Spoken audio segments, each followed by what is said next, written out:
Hello everyone, welcome to Guidely. अब जो लोग भी इस चैनल पे नए हैं उन सभी को मैं बता दूं कि मैं यहाँ पर आप लोगों को जैब 2025 एग्जाम्स के लिए पढ़ा रही हूँ। तो जो लोग भी जैब 2025 एग्जाम्स को टारगेट कर रहे हैं या जिनका लगता है कि वो इस साल यानी 2025 में अपना सैलरी इंक्रीमेंट करना चाहते हैं तो वो ज़रूर हमारे चैनल को सब्सक्राइब करें, क्योंकि मैं यहाँ पर आप लोगों को RBW एंड PPB दोनों सब्जेक्ट्स पढ़ाती हूँ, जिसमें हम इंपॉर्टेंट कॉन्सेप्ट्स को देखते हैं कि प्रीवियस ईयर में जिससे रिपीटेड मोड पे क्वेश्चंस आए हैं, साथ के साथ उससे रिलेटेड जो क्वेश्चंस हैं उसको भी डिस्कस करते हैं। ज़्यादा लंबा वीडियो नहीं होता है, छोटा सा वीडियो मैं आप लोगों के लिए बनाती हूँ ताकि आप बढ़िया तरीके से इसको पढ़ सको और समझ सको। तो आज मैं PPB का चैप्टर 4 लेकर आई हूँ, opening accounts of various types of customers. ये पार्ट 1 है, इसमें हम कुछ इंपॉर्टेंट कॉन्सेप्ट्स को देखेंगे। उससे पहले प्रीवियस पार्ट जो चैप्टर 3 था उसमें मैंने आपसे एक क्वेश्चन पूछा था, among the documents stated below dash is not an official valid document। 4 options थे और मैंने उसमें आपको बताया था कौन कौन से ऑफिशियल वैलिड डॉक्यूमेंट है। तो यहाँ पर 4 ऑप्शंस है, PAN card, letter by NPR, job card by NREGA, proof of profession of Aadhaar number. तो इसका correct answer option number A था। आगे चलते हैं, अब हम बात करेंगे opening of accounts for various types of customers. तो अब जैसा कि आप सभी जानते हैं कि बैंक्स डील करती है डिफरेंट टाइप्स ऑफ कस्टमर्स के साथ, चाहे वो इंडिविजुअल्स हो सकता है या आपका कोई प्रोप्राइटर हो सकता है, कोई कंपनी हो सकती है, कोई लिमिटेड कंपनीज हो सकती है, ट्रस्ट हो सकता है। सभी को कस्टमर्स को यहाँ पर बैंक सर्व करती है। Banks is for all.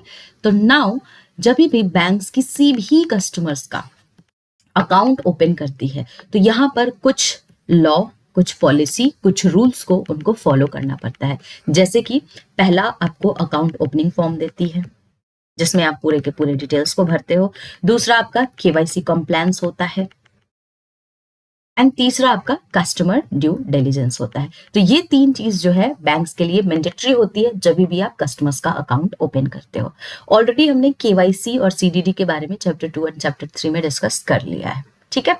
तो अब हम यहाँ पर बात करेंगे, क्योंकि मैंने आपसे कहा कि bank different types of customers के साथ डील करती है, वेरियस टाइप्स ऑफ कस्टमर होता है, तो अभी हम देखने वाले हैं टाइप्स ऑफ पर्सनल अकाउंट के बारे में। तो कितने टाइप्स होते हैं पर्सनल अकाउंट के, सबसे पहले ये एग्जाम में पूछ लेता है आपसे, और उसके बाद इस पर्सनल अकाउंट्स की डिटेलिंग भी पढ़ेंगे। तो पहला है आपका अकाउंट्स ऑफ इंडिविजुअल यानी individual accounts, joint account holders, illiterate persons account, blind persons account and minors का अकाउंट। तो आज हम यहाँ पर 3 अकाउंट्स के बारे में पढ़ेंगे। पहला है हमारा इंडिविजुअल, दूसरा है ज्वाइंट अकाउंट एंड तीसरा हम पढ़ेंगे माइनर अकाउंट। अब इससे एग्जाम्स में क्वेश्चंस आते हैं, तो चलिए फटाफट से डिस्कस करते हैं। तो अकाउंट्स ऑफ इंडिविजुअल्स के बारे में हम थोड़ा सा जानेंगे, क्या है एलिजिबिलिटी, किस तरीके से यहाँ पर अकाउंट ओपन होता है, क्या क्या रेस्ट्रिक्शंस है, सारी चीजों के बारे में देखेंगे। तो एक इंडिविजुअल को बैंक अलाउ करती है अकाउंट्स को ओपन करने के लिए, लेकिन उसके लिए एक यहाँ पर एलिजिबिलिटी क्राइटेरिया होती है। एलिजिबिलिटी क्राइटेरिया क्या होती है, तो वो मेजर होना चाहिए by age. Major by age का मतलब क्या होता है, 18 साल या 18 साल से अबव होना चाहिए वो पर्सन। साउंड माइंड का होना चाहिए। What is the meaning of sound mind, यानी कि वो डिसीजंस खुद ले सके, मेकिंग देयर डिसीजंस, ठीक है। तो ये इनकी एलिजिबिलिटी क्राइटेरिया होती है। किसी भी जो है इलीगल चीजों में उनका इन्वॉल्वमेंट नहीं होना चाहिए। साथ के साथ उनका अकाउंट कभी भी इंसॉल्वेंट नहीं होना चाहिए, वो कभी भी दिवालिया नहीं घोषित होने चाहिए। तो अगर इस तरीके का पर्सन होता है तभी बैंक उनका यहाँ पर अकाउंट ओपन करती है, ठीक है। इसके अलावा यहाँ पर कौन कौन से ओपनिंग फॉर्म लगते हैं, तो यहाँ पर आप देखेंगे जब भी कस्टमर्स अकाउंट ओपन कराने जाता है, जैसे मान लीजिए आप सेविंग अकाउंट ओपन कराने गए खुद के लिए, हाँ, तो आप यहाँ पर साइन करते हो, यानी कि इंडिविजुअल्स को साइन करना होता है जिनके नाम पे अकाउंट ओपन है।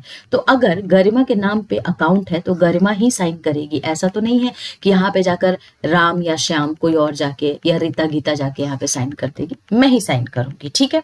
अब यहाँ पर बात आती है कि अगर मैं साउंड माइंड का नहीं हूं तो क्या मेरा अकाउंट ओपन नहीं हो सकता है, यानी कि अगर मैं खुद से डिसीजन नहीं ले सकता, या मैं मेजर बाय एज नहीं हूं, यानी कि मैं 18 साल से अबव नहीं हूं, तो क्या मेरा अकाउंट बिल्कुल ही नहीं ओपन होएगा? तो ऐसा बिल्कुल नहीं है। अगर आप साउंड माइंड के नहीं हो या मेजर बाय एज नहीं हो तो भी आपका अकाउंट ओपन होगा। कौन सा अकाउंट ओपन होगा, तो माइनर अकाउंट ओपन होगा, ठीक है। तो ये जो इंडिविजुअल्स के लिए जो माइनर अकाउंट ओपन किए जाते हैं, तो यहाँ पर इसको ऑपरेट कौन करता है, तो आपके गार्जियन ऑपरेट करेंगे या कोर्ट अपॉइंट करती है यहाँ पर गार्जियन, अगर साउंड माइंड का पर्सन नहीं है यानी कि डिसीजंस नहीं ले सकते, तो यहाँ पर कोर्ट अपॉइंट करती है गार्जियंस को, ठीक है। तो वो आपके अकाउंट्स को ऑपरेट करेंगे जब तक कि आपकी एज 18 साल की ना हो जाए, ठीक है।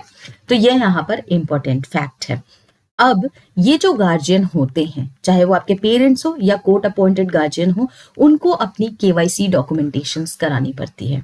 एक तो जो इंडिविजुअल जिनके नाम पे यानी कि माइनर, राम छोटा बच्चा है, राम 10 साल का है, राम को अकाउंट ओपन कराना है, तो राम के साथ इनके गार्जियन जाएंगे, ठीक है। तो जो केवाईसी होगी, तो केवाईसी में राम की भी डॉक्यूमेंट्स जाएगी, और जो हमारा पेरेंट है, राम के जो पेरेंट्स हैं, मदर फादर जो भी हैं, उनका भी यहाँ पर डॉक्यूमेंट्स सबमिट किया जाएगा। ये मैंडेटरी होती है, ठीक है। अब यहाँ पर जो भी एंटी मनी लॉन्ड्रिंग रेगुलेशंस होते हैं, यहाँ पर गार्जियंस को फॉलो करना पड़ता है, ठीक है। तो सारी चीजें यहाँ पर अकाउंट जब ओपन किया जाता है एक इंडिविजुअल्स का, तो ये सारी चीजें की जाती है। माइनर अकाउंट्स के बारे में थोड़ा डिटेल में हम आगे पढ़ेंगे और क्या क्या क्राइटेरिया होता है इसमें, ठीक है। तो चलिए आगे चलते हैं।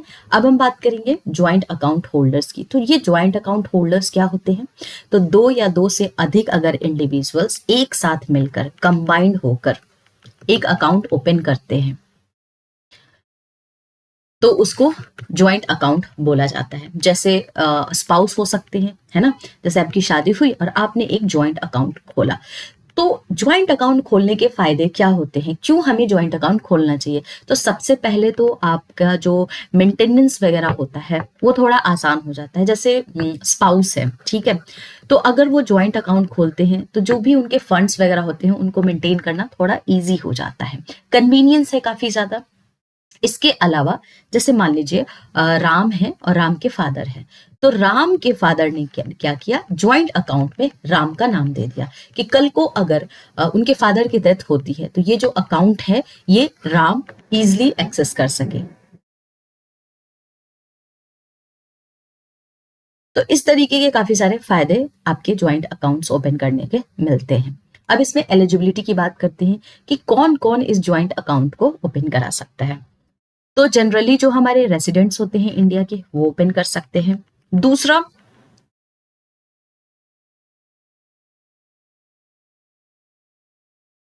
जो भी हमारे नॉन रेसिडेंट इंडियंस हैं वो भी अलाउ होते हैं ज्वाइंट अकाउंट खोलने के लिए। इसमें लेकिन कंडीशंस होता है, ओनली उनके क्लोज रिलेटिव्स भी होने चाहिए, ठीक है, अगर वो ज्वाइंट अकाउंट को ओपन कर रहे हैं। जैसे कि स्पाउस हो सकते हैं, सिबलिंग्स हो सकते हैं, ठीक है, मदर फादर हो सकते हैं, यही इनके क्लोज रिलेटिव्स होने चाहिए। फ्रेंड्स वगैरह के साथ आप यहाँ पर ज्वाइंट अकाउंट नहीं ओपन कर सकते। फिर आता है कि ये जो अकाउंट ओपन किया जाता है, तो एक फॉर्म आपको मिलता है, अकाउंट ओपनिंग फॉर्म। तो इसमें जितने भी आपके अकाउंट होल्डर हैं, 1 हैं, 2 हैं, 10 हैं, 4 हैं, सबके यहाँ पर साइन चाहिए होते हैं। केवाईसी सारे के सारे जो भी हमारे अकाउंट होल्डर्स होते हैं उनके यहाँ पर केवाईसी डॉक्यूमेंटेशंस होती हैं। यहाँ पर आपके कुछ इंस्ट्रक्शंस होते हैं मोड ऑफ ऑपरेशंस के, उनको यहाँ पर फॉलो करना होता है। यानी कि ईदर और सर्वाइवर वाला केस होता है। ईदर और सर्वाइवर के केस में क्या होता है कि अगर फर्स्ट पर्सन नहीं है, ईदर नहीं है, तो जो हमारे सर्वाइवर है वो भी इस अकाउंट को हैंडल कर सकते हैं, एक्सेस कर सकते हैं, ठीक है। तो एक मोड ऑफ ऑपरेशंस होते हैं, इंस्ट्रक्शंस होते हैं, जिसको यहाँ पर फुलफिल करना होता है जो भी हमारे ज्वाइंट अकाउंट होल्डर होते हैं। तो ये आपके कुछ इंपॉर्टेंट फैक्ट्स हैं ज्वाइंट अकाउंट होल्डर्स के। अब हम बात करेंगे माइनर अकाउंट की। तो as per the Indian majority act 1875, अगर कोई पर्सन अंडर 18 ईयर्स का है तो उसको हम माइनर बोलेंगे। 18 साल से बिलो है तो वो माइनर है। तो क्या ये जो माइनर है अकाउंट ओपन कर सकते हैं? तो बिल्कुल कर सकते हैं, लेकिन यहाँ पर in the presence of their guardian, क्योंकि यहाँ पर अकाउंट उनका गार्जियन ऑपरेट करने वाला है जब तक कि उनकी एज 21 ईयर्स की ना हो जाए। यहाँ पर माइनर्स जो हैं एंटर नहीं कर सकते वैलिड कॉन्ट्रैक्ट के अंदर except for the necessities of life.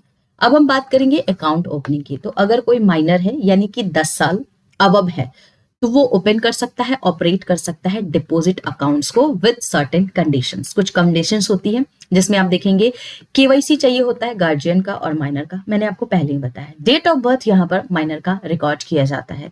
ये क्यों रिकॉर्ड किया जाता है? ये क्रॉस वेरीफाई करने के लिए कि पर्सन 10 साल का है या नहीं है, अबव 10 ईयर्स का है या नहीं है। इसके अलावा जबकि नेचुरल गार्जियंस यानी कि आपके पेरेंट्स, फादर हो सकते हैं, मदर हो सकते हैं, उनके प्रेजेंस में ही आपका अकाउंट ओपन होता है। स्टेप पेरेंट्स नहीं होने चाहिए, ठीक है। तो क्वेश्चन यहाँ पे आता है क्या दो माइनर्स मिलके एक ज्वाइंट अकाउंट को ओपन कर सकते हैं? तो बिल्कुल नहीं, ऐसा नहीं हो सकता। To miners can not open a joint account. Facilities क्या क्या मिलती है एक माइनर अकाउंट को? तो आपको इंटरनेट, एटीएम, डेबिट कार्ड, इन सारी चीजों की फैसिलिटीज दी जाती है। साथ के साथ आपको चेक की भी फैसिलिटीज दी जाती है। और ये जो चेक की फैसिलिटीज आपको दी जाती है, ये कौन से सेक्शन में बताया गया है? तो सेक्शन 26 एनआई एक्ट के दौरान बताया गया है कि माइनर्स को यहाँ पर चेक्स की फैसिलिटीज भी प्रोवाइड की जाएगी। ओवरड्राफ्ट की फैसिलिटी माइनर्स को प्रोवाइड नहीं किया जाता है जब भी उनके अकाउंट्स को ओपन किया जाता है, ठीक है। तो ये कुछ इंपॉर्टेंट फैक्ट्स थे आपके अकाउंट्स ऑफ माइनर्स के बारे में। चलिए अब इससे रिलेटेड एक क्वेश्चन कर लेते हैं। क्वेश्चन है, in a joint account who is allowed to operate the account?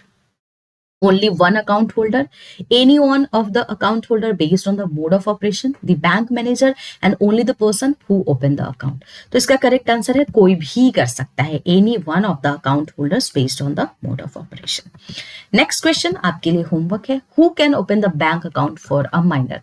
कौन है? खुद माइनर, एनी रिलेटिव, गार्जियन जिसमें फादर और मदर है, और द माइनर्स फ्रेंड। तो कौन यहाँ पर ओपन कर सकता है? चैट सेक्शंस में इस सवाल का जवाब आप लोगों को देना है। एक्टिवली पार्टिसिपेट कीजिए। वीडियो पसंद आ रहा है तो ज्यादा से ज्यादा लोग इसको सब्सक्राइब कीजिए, लाइक कीजिए, शेयर कीजिए, कमेंट्स कीजिए। कोई क्वेरी है तो आप हमें कॉल भी कर सकते हैं। इसी तरीके से एग्जाम्स की प्रिपरेशन करते रहिए। मिलते हैं अब हम लोग नेक्स्ट वीडियो में।